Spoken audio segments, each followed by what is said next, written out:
It just worked out great. It really is. I was, it was tears in my eyes the first time I heard it, and I was kind of getting goosebumps and everything. It was amazing because it's so different, but not, you know.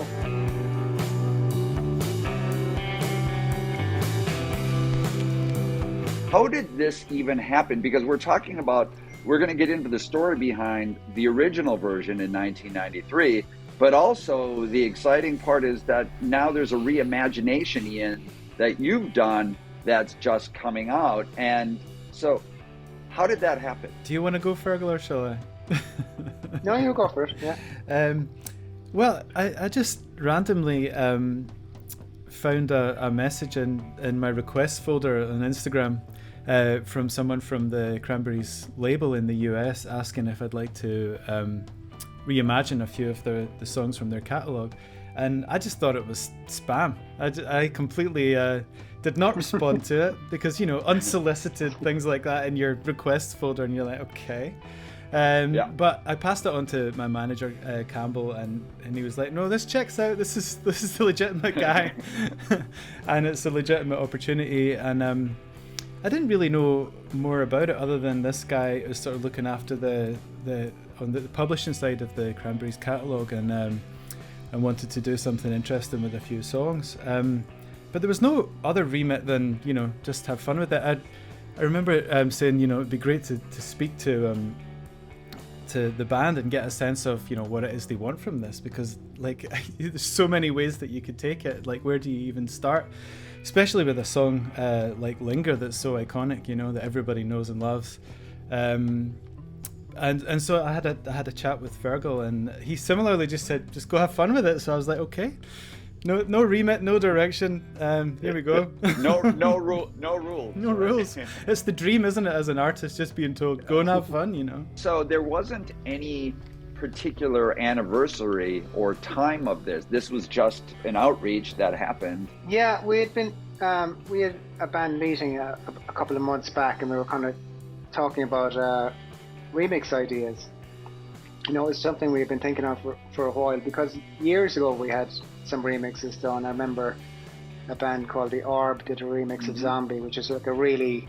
It's wild. Like a dub reggae version, which is fantastic, you know, completely different to the original song. So we wanted, you know, to just throw it out and kind of see who would be up for doing some remixes or reimagining of versions of the song. And Ian's name came up. So we said, yeah, we knew the band CHVRCHES, obviously. So, yeah, we threw the message out there, and, you know, it just worked out great. It really is. It was tears in my eyes the first time I heard it, and I was kind of getting goosebumps and everything. It was amazing because it's so different, but not, you know, it's different to the original song, but it's Dolores' voice, and her voice sounds really present, I think, and she sounds so young in it and everything. It's crazy. It was hard to kind of get my head around it, but I absolutely loved it. Yeah, I can only imagine that it really brings you back to that moment in time. And it is a, you know, I've listened to it obviously, and it is a beautiful version that's very faithful, but yet it's different, and so it's a different take on it. And I'm not an artist, but I can imagine that it's kind of exciting when somebody takes one of your babies and just has a different take on it. It can go either way, trust me. Exactly. But what do you think, Fergal? Well, both of you, what do you think it is about this song that has such an enduring legacy? It was the first song that we wrote together as a band, and I remember it was on our first demo or whatever, and it created a stir when we sent it off to record companies. And I remember the guy that signed us, Denny Cordell, who was a real music head. He was really, really moved by music and really passionate about music. He was a producer. He produced Wider Shade of Pale for Procol Harum. What an amazing song. Yeah, some early Tom Petty stuff and that. So he really, you know, was very passionate about music. He was the first one that kind of said, you know, this song is a timeless song.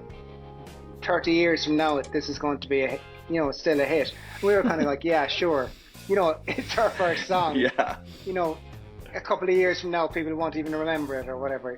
But, you know, he had that vision to know that there was something special about it, and you know, it's crazy to think 30 years later or whatever, people are still discovering this song, and it still has life. You know, it's crazy. It really is hard to get my head around it. It's funny when people ask a question like that, because, you know, I guess if every artist knew the answer, I think we would all be, do you know what I mean? Yeah, exactly. We would all be just rocking out the platinum songs every other day.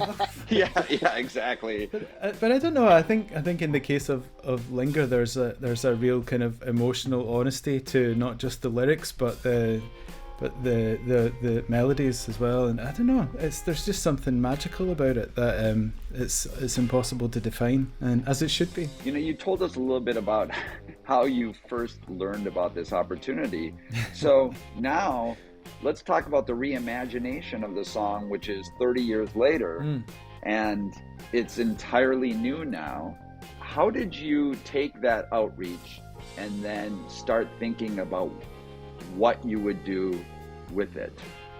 Well, I guess the first thing that I did was sort of set myself the parameter of having no synths on it at all, because, you know, when people think about a remix, you think it's going to be kind of electronic, it's going to be dancey, and I just sort of didn't, because I mean, I've done these sort of things before, and you can knock them out in an afternoon, you know, if you really don't care or whatever. And I didn't want to do that, because I really love the song, and I loved it from the moment I heard it. So I wanted to respect that, and to do it, and to give it my proper attention, you know. So the first thing I did was just sat at the piano here and tried to just with the vocal, just with Dolores' vocals soloed, and tried to sort of reimagine the chords, to take them away from where our ears are used to hearing them. Because I often find that that's a good way to sort of reset your musical association with a song, you know, the song that you know really, really well. And it sort of frees you up from a production and an arrangement point of view to go into different places harmonically with slightly different chords that you might not have thought of, or that were kind of dictated by the original chords. And so once the sort of piano stuff was in place, it was all kind of just acoustic guitars, mandolins, dulcimer, baran, like, I don't know, how do you pronounce it in Ireland, Virgil? Bowron. I think we say it baran in here, but that sounds like a bastardization of the pronunciation. Baran or Bowron, what is that? Drummer. It's like a hand drum. It's kind of like a disc-shaped hand drum that you kind of play like this. Okay. You know, you hold it like this and play it. I feel terrible. I'm a percussionist, but, you know, I grew up as one, and I didn't know that name. But anyhow, yeah, I digress. And so it was just a case of building it up from there, and then and then what I really wanted to do with it was for there to be this sort of psychedelic folk instrument sounding soundscape, but to have like a really strong groove in the chorus that married somehow with the rhythm of the vocals and the phrasing of the vocals. So I did that with bass and some programmed drums, and got it sort of locked in, and then I took it up to my friend Johnny Scott's place in Kirkintilloch.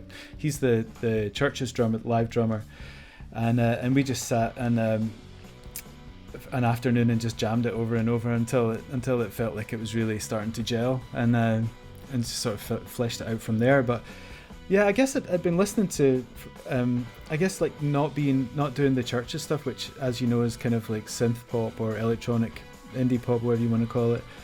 Just the freedom of having no synthesizers at all really takes your brain again to a different place where you can sort of think outside the box. And I'd been listening to a lot of sort of, you know, the sort of UK folk revival in the 60s.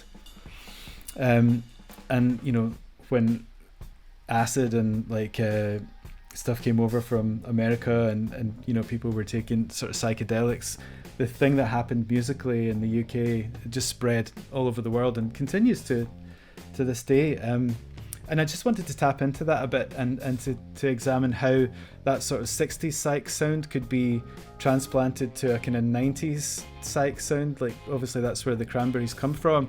And Fergal picked up on it straight away when I played him the mix, that the end kind of sounds like the Happy Mondays. Another great song, you know, the Happy Mondays. Yeah. So how much interaction was there between the two of you, Iain, while you were going about this process? Well, I've sort of got a demo up to a sort of point where I was like, okay, I could probably send this over to Fergal and see what he thinks. And I'm very happy to say that he loved it, and immediately came back with, I've got some ideas for some additional percussion. And I was like, please send them. And so I guess you spent a few days in the studio, or an afternoon in the studio, and sent over some goodies to slot into the mix, and it made a huge difference to the overall sort of liveliness, I guess, and energy of the track. When you're asked to do something like this and take a classic song and reimagine it, I would think that there's some pressure almost, you know, because just feeling how the original artists behind that song, how they would feel about how you have taken it and, you know, just brought your own sentiment or feelings about it. Yeah, it's terrifying. But and also something that Fergal's already said is, like, when you put a song out there, it no longer really belongs to you anymore, because it sort of becomes something else in the ears and the hearts of the people who listen to it and love it. And so that was a journey for me, because you know, this Linger was a song that a friend of mine gave me on a compilation tape that he made up, and you know, right when it first came out, I think he'd heard it on John Peel on the BBC, and immediately I was just like, oh my god. So I mean, I have a relationship with this song as well as, you know, millions of other people. And so yeah, I guess it was, like I said, just trying to reset kind of my associations with the song and try and get a really fresh head on it, which is a really difficult thing to do. Currently, I got the stems for Zombie, and I've got it up on my machine, and I'm absolutely terrified, but I'm going to try and follow the same path and see what happens. Everybody out there, you heard it here first. That it sounds like this is breaking news, that you're going to now do a similar kind of thing with Zombie. Okay. I won't tell anybody. Nobody will know. But that's very cool too. Yeah. So the process is done.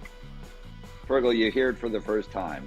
What's your reaction? And what would you like to see with the reimagination of that song? It was just a surprise, I think, because it just sounded so fresh and alive. You know, like I said, I've heard that song millions and millions of times and played it thousands of times. So to hear this whole reimagined, fresh, new version was just incredible.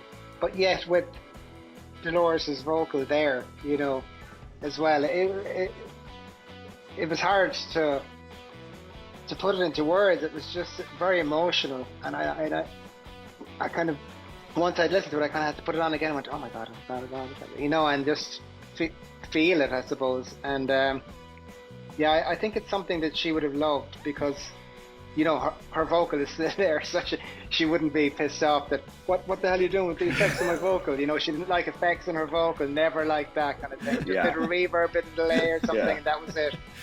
But the fact that it's still the original vocal, and then that it sounds different, because